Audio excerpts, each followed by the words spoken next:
guys, jumpa lagi dengan Mimin ONGG. Mari kita lanjutkan cerita Donghua Dewa Xiaoyan part 30. Ayo langsung aja kita ke alurnya. Kemudian armor dewa palsu dari 20 atau lebih pembangkit tenaga Taisu semuanya telah berubah. Dan mereka telah ditingkatkan pada level yang berbeda saat ini. Sekarang pertempuran pecah lagi, namun kali ini berlangsung lebih lama. Dan kekuatan hantu kabut hitam ini lebih kuat dari yang diperkirakan, yang menyebabkan banyak dampak pada Taisu dan Istana Dewa Berburu. Setelah pertempuran berlanjut untuk waktu yang lama, semua bayangan hantu kabut hitam akhirnya benar-benar hancur dan tidak ada korban yang terlalu serius di Istana Berburu.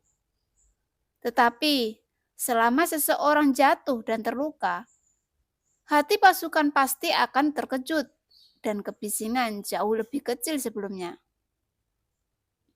Jelas, orang-orang di Istana Dewa Berburu ini juga mengerti bahwa musuh yang mereka hadapi saat ini tidak seperti yang mereka bayangkan. Dan seperti pertempuran sebelumnya, tidak ada ketegangan. Kali ini lawannya sangat kuat. Di pihak Istana Berburu, hantu kabut hitam yang menyapu ke arah mereka telah diselesaikan. Akan tetapi, di pihak Taisu masih terus bertarung saat ini. Jelas, karena kekuatan tempur Taisu terlalu kecil. Secara alami dibandingkan dengan Istana Dewa Berburu, tidak mungkin untuk bertarung dalam waktu yang lama. Karena Istana Dewa Berburu banyak memiliki pembangkit tenaga abadi dalam jumlah yang besar. Setelah waktu yang lama, hantu kabut hitam akhirnya terpecahkan. Meskipun Taisu tidak memiliki korban saat ini, bagi mereka konsumsi kekuatan abadi tidak dapat diperbaiki. Setelah lebih dari 20 orang jatuh di Taisu Senyi, mereka melihat jantung merah berdetak di tubuh seni transparan Taisu Senyi. Dan kekuatan abadi diturunkan ke dalam 20 orang ini.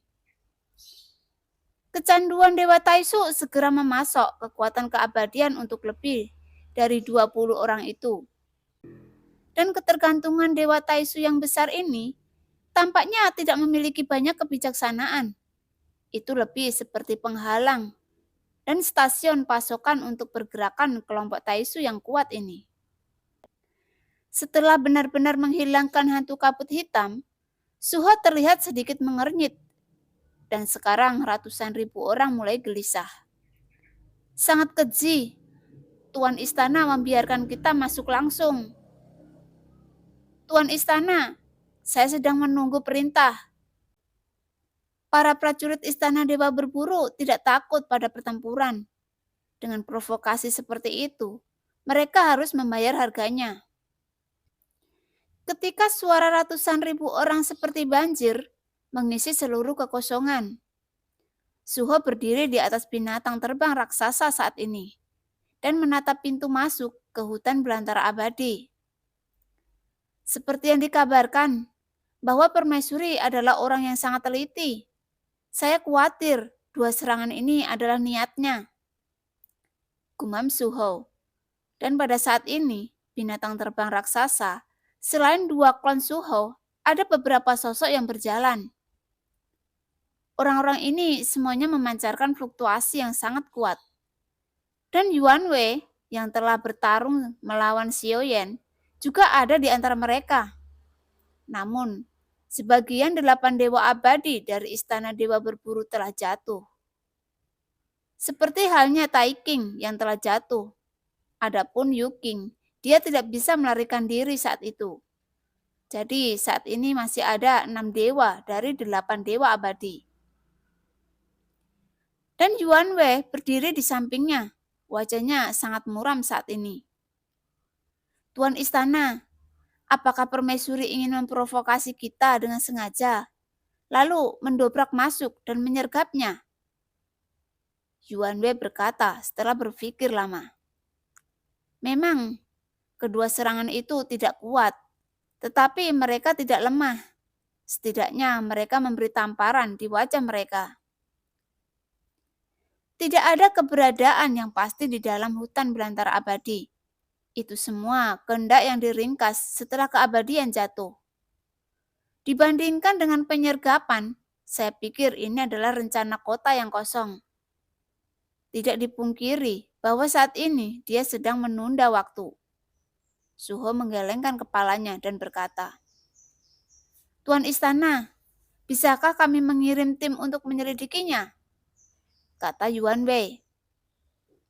"Tidak untuk saat ini. Tempat seperti itu dapat digambarkan sebagai mudah untuk dipertahankan dan sulit untuk diserang. Jika kamu ingin masuk, bahkan lebih tidak mungkin untuk melarikan diri dari mata permaisuri. Jika kamu masuk dengan gegabah sekarang, itu hanya bisa menjadi situasi fana." Pada saat ini, Yuan Wei mengenakan baju besi, dan Qian Ying Hong Kun menggelengkan kepalanya dan berkata, "Dia tinggi dan montok, dan dia memakai baju besi lembut merah yang pas.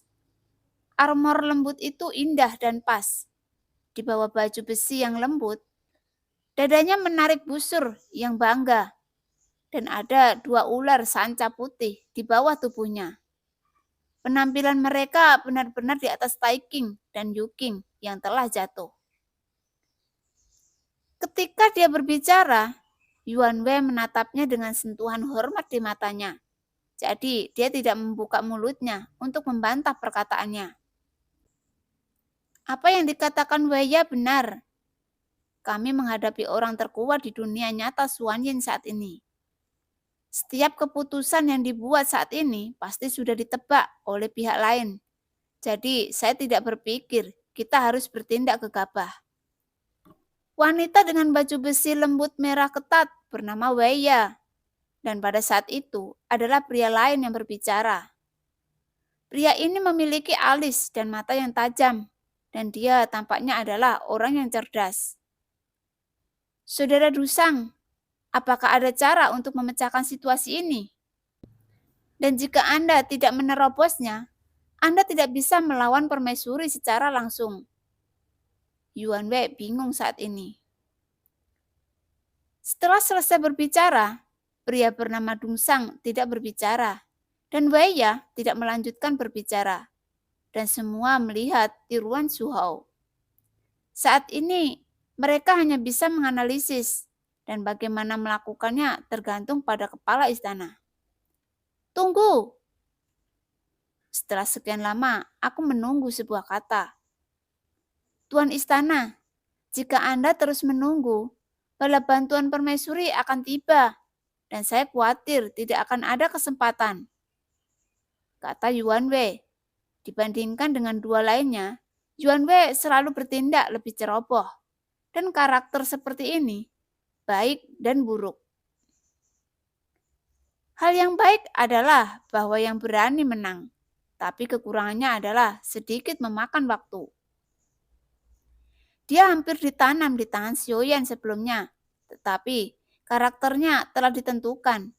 Dia adalah orang seperti itu, dan begitu juga pemikirannya. Sebaiknya saya pikir jika bala bantuan permaisuri datang, itu akan menjadi kesempatan kita.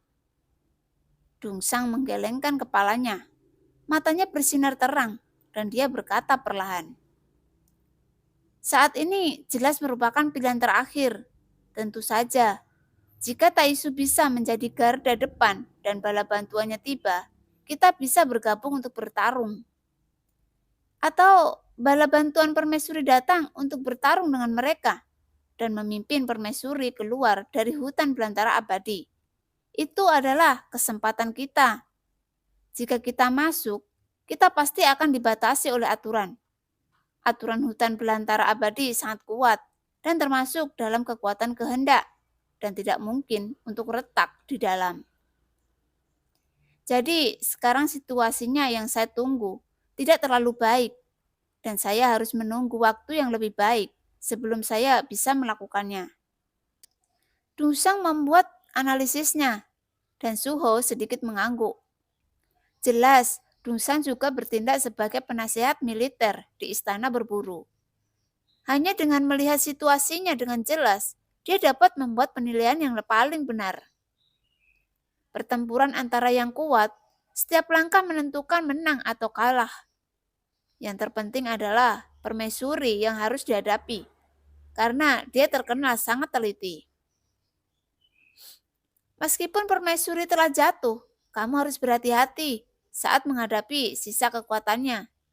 Mengingat apa yang dikatakan Dungsang sangat benar. Dan Baya mengangguk setuju. Yuanwei berdiri di tengah. Dia hanya merasa seperti orang bodoh saat ini. Dan dia hampir menjahit mulutnya setiap saat. Dalam hal ini, akan lebih baik untuk tidak berbicara. Setidaknya agar tidak terlihat begitu bodoh. Taisu juga menganalisis situasi pertempuran. Mereka percaya bahwa selama bala bantuan tiba, mereka akan dapat menerobos, dan Taisu tidak akan takut pada permaisuri yang dikabarkan telah jatuh. Tepat ketika Taisu dan Istana Dewa Berburu masih ragu-ragu tentang cara bertarung, hutan belantara abadi bergetar lagi, dan guncangan kekosongan yang kuat menyebar lagi. Saat keterkejutan menghilang, kedua klan Suhao membuka mata mereka pada saat yang sama. Saya melihat bahwa kekosongan yang terdistorsi dari orang barbar abadi di sekitarnya mulai menyebar dengan liar. Dan orang barbar abadi itu melahap kekosongan di sekitarnya pada saat ini. Dan di dalam hutan belantara abadi saat ini, mata permaisuri yang indah berubah menjadi bulan sabit. Seolah-olah situasinya benar-benar di bawah kendalinya. Karena kamu tidak ingin masuk, maka aku akan mengundangmu masuk. Dari senyum manis muncul di wajah halus dan cantik permaisuri. Namun, di bawah senyum ini, dia tidak tahu apa yang dia pikirkan saat ini. Atau menghadapi hal-hal ini, dia tidak perlu berpikir sama sekali.